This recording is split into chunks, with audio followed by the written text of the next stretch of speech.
One of the biggest complaints I get about doing this series is people say there's nothing wrong with that film. And normally in their mind it's their favourite film, so they can't see anything wrong with it. Take John Joe and Avatar for example. He will say there's nothing wrong with that film. Yeah, I've already done that film. But I am the same. This is my favourite film. So for the 100th episode I will be covering this film. But we're not quite there yet. We're about episode 19 right now. So I thought we'd go back and have a look at the predecessor to this film to see what was wrong with that. And that didn't really take much doing. So I'm Berryman and this is 10 Things Wrong With. Star Trek: The Motion Picture is a 1979 American science fiction film directed by Robert Wise, based on the television series Star Trek. It tells the story of a massive cloud going through Klingon space, beelining straight to Earth, destroying everything in his path. And Admiral Kirk takes command of the Enterprise once again to lead a mission to try and save the planet. When the film was released back in 1979, the film actually got mixed reviews, mainly criticising the lack of action scenes and its over-reliance but brilliant special effects. But what have I, the nitpicking YouTuber, found wrong? Well, let's discuss 10 things wrong with Star Trek: The Motion Picture. Number 10. Film title.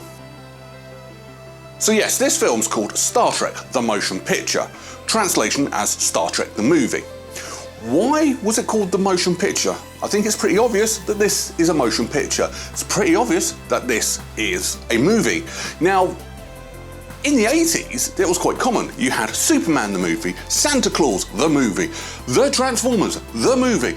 So it was quite common, but it wasn't really common when this came out. In fact, this film started that trend.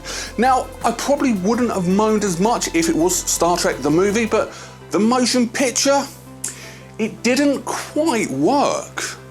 Especially as people called it the motionless picture, but that's a story for another video. Number 9, film cost. So officially, this film cost $44 million to make. But it didn't. In fact, only half of that was actually for this film. The other half of it was actually for Star Trek Phase 2. You know, the TV series that never actually happened. A lot of the sets were built for that, but managed to use for this film. A lot of the costume designs, which they didn't use. They updated the 60s costumes, but they didn't use them at all in this film. New casting, new scripts. They had loads of scripts, some of which were used in Star Trek The Next Generation. But the film's cost was not really $44 million. Even though that's the official cost, they sort of snuck in other costs in there as well, which is why this film is classed as a financial disaster, really. But it's not. It's a con. Paramount conned you. Number 8, beauty shots. Strange enough, Star Trek Discovery gets criticised for the same thing. Lack of beauty shots. But that's not what happens in this film. In fact, they go to the whole new extreme with beauty shots. Seriously, the approach for Admiral Kirk to the Enterprise took about 10 minutes of just flying around showing off this beautiful new Enterprise. And it is beautiful, and I'm not going to lie.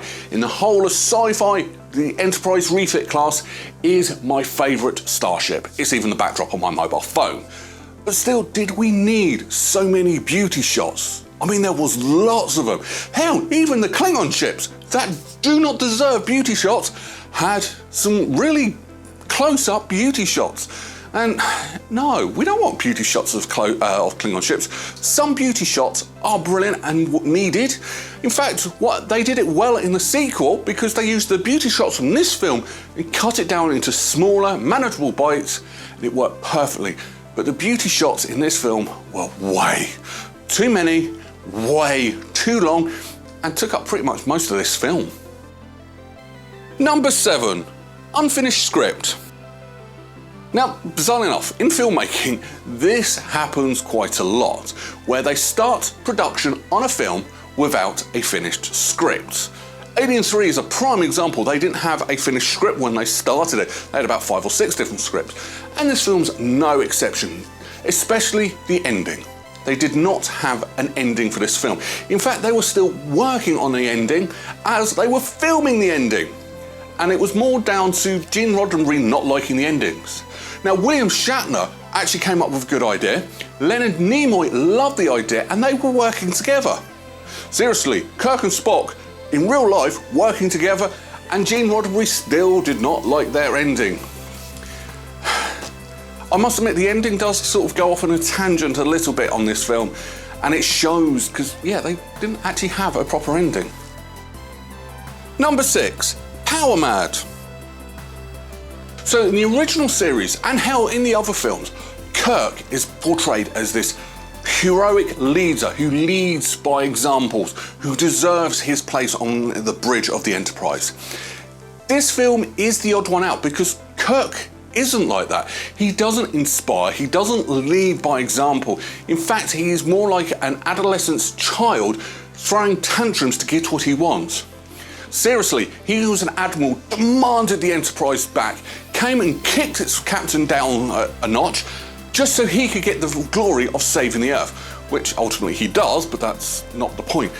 Kirk in this film, yeah, he's portrayed as this power-mad, egotistical maniac, rather than the daring, swashbuckling captain that we all came to know and love. And it's like it's a completely different Captain Kirk. Number 5, lack of chemistry. So yeah, this is quite a common thing that's wrong with this film, and it's a lack of chemistry. Now, I'm not just on about the main trio of Kirk, McCoy and Spock, because their characters were completely, utterly different. We've already discussed Kirk, but Spock was purely Vulcan in this. He wasn't half Vulcan, half human. He was purely logical, and that was it. McCoy was not really needed, and he just stuck his nose in where it wasn't needed. But what about the rest of the cast? The rest of the cast, there was no chemistry. Chekhov, Sulu, Uhura were just like stuck to one side. I mean, hell, in this TV series and even in the rest of the film series, everyone, and I mean everybody, flirted with Uhura. Everybody. That didn't happen once in this film. Sulu was just sat at his console, nothing else happened. And Chekhov, hell, there were even plans to kill off Chekhov. That probably wouldn't have gone down very well. But he was just stuck, and his new console was stuck to one side of the bridge. You didn't really see him. But the whole chemistry wasn't there. Number 4, V'ger size. In the film, V'ger is said to be 82 AUs in diameter. Now, AUs are actually a real-life science measurement. It's actually the measurement between the Earth and the Sun. That's 1 AU. Now, taken by comparison, from Earth to Pluto, depending on Pluto's orbit, you're looking at about 35 to 40 AUs. V'ger is said to be 82 AUs. That means this cloud would have covered the entire solar system. Yet, in the film, it just comes and parks itself just on top of Earth. Now, in future cuts, they have done some really nifty editing where they took out the 80, so he only actually says 2 AUs, which still is too big, but at least it's not 82 and takes up the whole solar system. But yeah, when the cloud comes and parks itself on the Earth, it's just above the Earth. It's about the same size, if not a little bit smaller, not the entire solar system. For a franchise that is so scarily scientifically accurate, this era is up there with Star Wars's I could make the Kessel Run in 12 parsecs. We won't go into that one yet. Number 3, Rehashing of Plots. A probe sent from Earth travels back to Earth to find its creator. I'm not actually on about the plot of Star Trek the Motion Picture. I am actually on about the plot of Star Trek the original series, The Changeling. No, seriously, these two plots are near enough identical. An Earth-made probe goes to the deepest depths of space, returns to find its creator. Now, obviously, this had more depth, but that one had more heart. So, translation, if you want to watch a good version of this film, go back and watch that episode. Ignore this film. It's no heart to it. Looks good though. Number 2, editing. Now, I'm not on about the film's actual editing because, let's face it, the editing of the film is pretty good. I'm actually on about the quickness of the editing. They were still editing the final product of this film the day before it first premiered. How close was it to being finished? Well, the actual film reel, obviously we don't use film reels anymore because everything's digital, the actual film reel was still wet when it got to the premiere. Talk about cutting it close.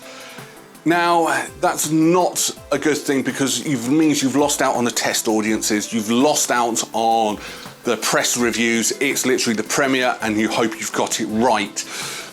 It's not what you want. You need to show your films to test audiences to get some feedback to see where you can actually improve the film. This film didn't do it.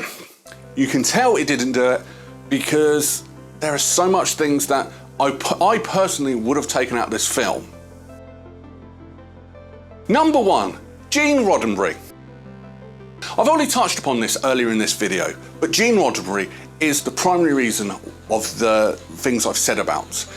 Gene Roddenberry was such a control freak, he had to have everything his own way to make this film, and it didn't work. Now, before anyone says in the comments, but he made Star Trek the original series. No, he created Star Trek the original series, but he was not what made it good. That was Gene Coon. Seriously, that's why it was always called the Battle of the Genes in Star Trek's original run. But Gene Roddenberry had no competition, he had full control, and that's why a lot of the chemistry wasn't there. Hell, even the actors themselves weren't happy with the chemistry, they weren't happy with their dialogue. They were saying, my character wouldn't be like this, but Gene Roddenberry would not listen. The ending, so many people came up with so many different endings. Gene Roddenberry would not listen, it had to be his way. Take a look at Star Trek The Next Generation. Series 1 and Series 2 was Gene Roddenberry's, and they are the weakest. Series 3, he was pushed back to a back office, and Series 3 of The Next Generation is when Star Trek The Next Generation started becoming really good. Gene Roddenberry was an ideas man, however, he was not a story man. I feel bad because he did actually come up with the idea of this and Andromeda. He had some brilliant ideas, but stories was not his forte. Final thoughts. With all this battle between Star Trek and Star Wars, what Trekkies need to understand is without Star Wars, we would never have had a Star Trek as we know it today, because it was then done, dusted. Now, there were plans for the TV series Star Trek Phase 2, which a lot of the stuff was carried over to. But when Star Wars was a massive hit, Paramount said, we don't want it as a TV series, we want it as a motion picture. And the pilot episode was adjusted to make it into a film. Great, fantastic. However, the film wasn't quite right. As I said throughout this video, there was no heart.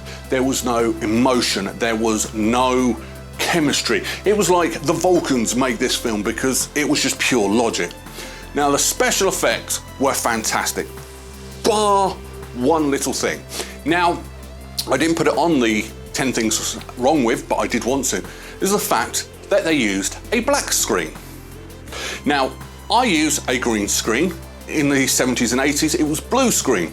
Hell, Star Trek The Next Generation actually used a red screen, but a black screen didn't quite work very well. You can see too easily the outlines of what was going on. Yeah, black screen wasn't a good idea. Good job I can't do it because I'm wearing a black t-shirt. But the special effects were amazing. And that's all this film is a special effects extravaganza. There's nothing more to it. The model work was fantastic. The model work did cause issues for later films, and I will cover them in later films. But in this film, the model work was actually pretty good, and I do love, seriously, I love the Constitution Refit class. It is, as I said in the intro, my favourite. So, what am I going to rank this film? Because of the special effects and nothing else, it pains me to say this, 4. 4 out of 10 berries. I won't be giving this film 4 out of 10. I can tell you now, this film will be 10 out of 10. It's going to be hard to find 10 things wrong with this film, but I've got 10 weeks. I've got 10 weeks to find that out.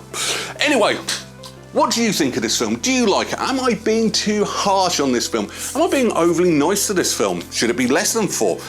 Let me know in the comments below. But on to next week. we are going to do a film of a trio of beautiful people pretending to sort of be in Tomb Raider? I don't know, I haven't actually watched next week's film yet. I'm going to be watching it tonight after finish filming this.